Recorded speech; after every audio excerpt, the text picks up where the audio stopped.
Hello, welcome to Messi Kitchen. Now I'm giving you a little bit of a warning before you just start breezing through this. You really need to listen to the instructions. I'm going to make sure that everything is laid out for you, but really pay attention to it. Took me a while to be able to get it down the way I needed it to. Just warning you there. And again, make sure you subscribe and you tickle that little icon so that you can follow us on recipes, or if we're doing silly little couch karaoke, because we are still acting like we're in 2020 when we're in 2021, if you know what I mean. So, with that, enjoy the recipe, and I'll be talking to you soon. Oh, side note. There's going to be some options there. When we made this, it came out really spicy. Ooh, wah, wah, wah. So if you like spicy, continue it the same way. If not, just kind of X out those really spicy parts of it. And again, disclaimer, there might be some foul language and alcohol content, as in all the messy kitchens that we do. And I'm not a professional cook, and I started this for my children. Thank you, and have a wonderful day. Bye-bye.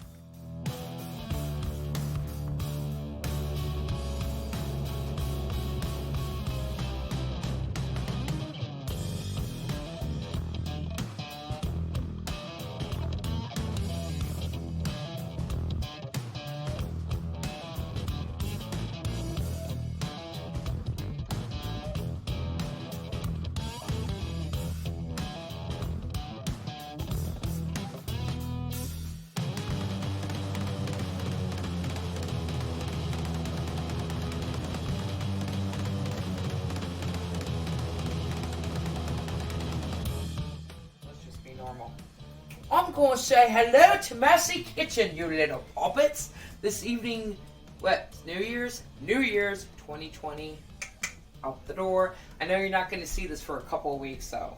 We're lagging, we're a little behind. So, what we decided to do for our New Year's meal is we haven't done chili rellenos for a while. And I've only done it one other time. But we're going to do this in segments. We're going to go ahead and do this in segments. I'm going to do it in 3 different parts. This part, I'm going to teach you how to do the enchilada sauce, which I know chili rellenos don't call for enchilada sauce. We've just found out it's really good with this recipe. And again, it's the same sauce that you do with your enchiladas. So another segment, we will probably do an enchiladas because they are the bomb. I love the enchiladas. The other part of this is we're going to do Spanish rice, which I've never done before. So we are literally going to go by the instructions. I pulled up one. I'll tell you who it is later if it works out. So I'm new at this like everybody else is new at this. And then we're going to do the chili rellenos. We have everything kind of sitting up here. These are the chili rellenos we're going to use. I will give a shout out to whomever we bought it from. That will be later too. And they are a mild pepper, but they're a very good pepper. They're not too hot, but they're not too mild. They're not like green peppers. They just have a little bit more flavoring and texture to them, which is really good. And what we're going to do in this segment, like I said, we're going to break it up into 3 portions, and then we're going to show you at the very end how this comes to be a good meal. And I'm going to tell you, with the enchilada sauce that we're making, you don't have to have it hot right off the pan. This is something that you actually let it rest to combine the flavorings to it. And then the rice, you can always reheat the rice. That is what the famous microwave is for, so don't even panic about it. Like I'm panicking because I haven't done it for a while, okay?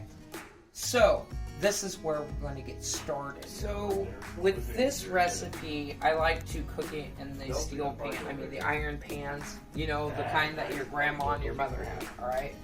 And before we started, I went ahead and put it on between a 7 and a 6 because you want it hot, but not scalding hot, because it's going to be very fast paced, and if you have it too hot, it will scorch. So the main thing is you want to have this set out. You have your flour, and I think it's 3 tablespoons. I'm not sure. I'll have to look again.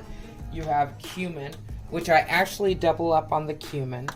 You have your basil, and then the recipe does not call for the red peppers, but I do put a splash of red peppers. You need to have the garlic powder, which is a teaspoon, I believe, and you need the chili seasoning. And then also, you need to have on the side, it is 2 to 2.5 cups of your broth. I use the chicken broth they call for bouillon cubes, but actually in the recipe they call for vegetarian on there for their bouillon. But yeah, I have done that before. It doesn't give a lot of flavor, so I'm one of those suckers that always goes for the chicken bouillon. And not the bouillon cubes, as if you've seen some of our previous episodes, that they're just really high in sodium. You know, I'd rather have the flavor than the salt. There's a fine layer there.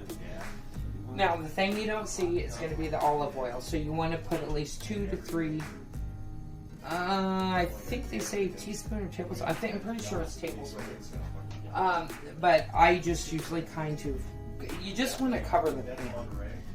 If I can get my oil to come out. So I want to go ahead and have this, see how it's steaming up. It is very, very hot. I've had this sitting on here, I think, for a good 10 to 15 minutes to get it nice and hot. And the other thing you're going to need, which if you've seen in other episodes, my favorite wooden spoon. If you don't know, I will say why. If you look at some of the previous episodes, we have wooden spoons don't get as hot, and they're just easier for you to handle. So, like I said, this is going to go very quick. You want to put all your dry ingredients, everything I just specified, in a bowl. Alright, this is going to go pretty fast because it's already hot. You want to go ahead and just mix these up just a little bit, integrate them. Now we're going to put this in the pan, and it's going to sizzle. It's really actually a little bit too hot. I'm going to put the steam down, and I'm going to start my exhaust so we don't make everything go off. Yeah, damn smoke thing detectors. All right, so with this, when you start cooking it with the oil, the more you cook it, the more it brings out the flavors of the ingredients that you have. So we want to, well, I can already get that chilies and the cumin really coming out. Mix it up really good. You want to get that oil in there. It's kind of like what I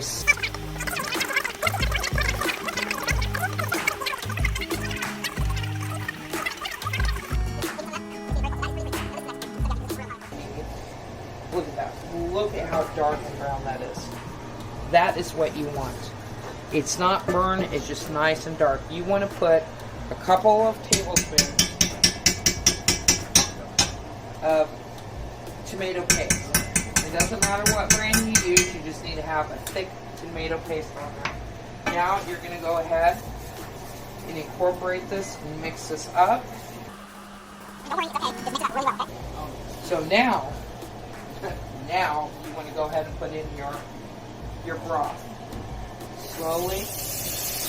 This is like, look at how the steam comes up. Be very careful. This will steam up hardcore on you. You don't want to have your face right in there. It will burn. Slowly put it in. And just continue to stir. This is a very, very, very hot pan. So when you're constantly stirring, you're trying to make it into a gravy paste.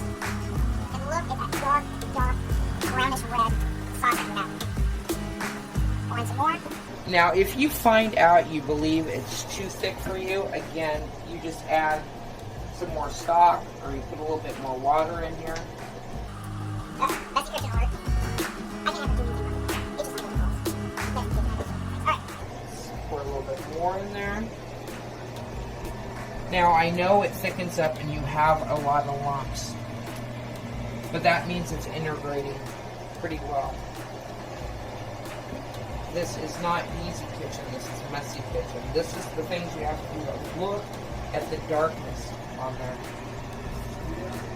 With all the seasonings, that is absolutely perfect for enchiladas. If you want a little bit more of the red sauce, all you have to do is put a little bit more tomato paste in there. I've done that before, I've done more. And I've even added some tomato sauce in there sometimes. It depends on your what you are serving. Do you want more tomato paste? Do you want to be spicier? Do you want more of the earthy cumin flavor? A lot of times we like the cumin flavor in house. So we're going to have the rest of this is poured in. Okay. So once we get this to where we want, Look at that. Look how great and dark in the flavor that is. It's so earthy. Keep on stirring it. Like I said, the wooden spoon, make sure you have the tip down. And stir and stir. And once you get it, don't worry, the lumps will actually, they will come out of themselves.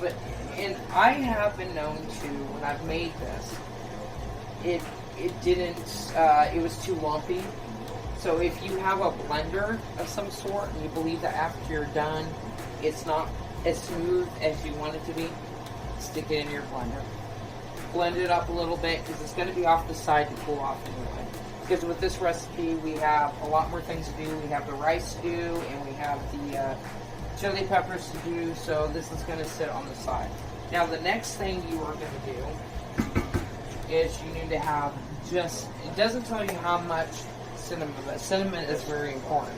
Depends on how much you like it, so I'm just going to put a small splash of cinnamon in there. I mean, it's a tiny splash. Put the cinnamon, but you can smell the cinnamon coming up from the steam. Oh, it's absolutely adorable. Now, the other thing you're going to have to do before you turn this down, because you have to let it simmer for just a little bit, is you're going to put in your apple vinegar. Now, it says you need to have 1 teaspoon, so basically it's a capful. So a capful, you have a capful right there. I literally don't know why we put the apple vinegar in there, so I'm going to research that and figure it out. Let's go ahead and stir this up. Make sure everything is intertwined. And all I'm going to do is I'm going to turn this down to a simmer. I'm going to keep on stirring it though. The simmer isn't instantaneously. It's not like it goes right to the heat, especially with an electric stove. I'm sure if you had a gas stove, you wouldn't have to wait this long because the temperature drops rather quickly on it. But cast iron seems to hold the temperature a little bit better. That's why they use it when camping. It doesn't take a lot for the heat to absorb through it, and then it lasts longer. So for camping, these kind of pans are absolutely wonderful. It takes a lot of time to season them, but they're well worth the money if you get them if you know how to do it right. So I like to use these large pans because you can take them from the stovetop, stick them in the oven, and you don't have to worry about it. That's another thing. We're going to let this simmer for a good, I would say, maybe 5 minutes. See how thick and brown that is? It's absolutely awesome. And you can go ahead and shut off your oven. Take your pan, set it to the side. So by the time you want to make everything else, it's just quickly reheating your pan and putting it over your food. So, I guess this may not look pretty, but we all have messy kitchens. But that's just the way it rolls. Anyway, I'm going to see you real soon with that freaking rice. See you later, dudes. Since it's New Year's, I forgot we do have drinks on hand. Of course, it's Messi.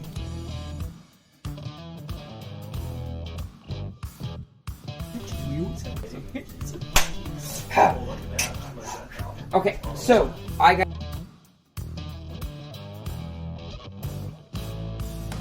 spoiled. That got me Grey Goose. It's well, you know, I've had it for like a week, so don't judge.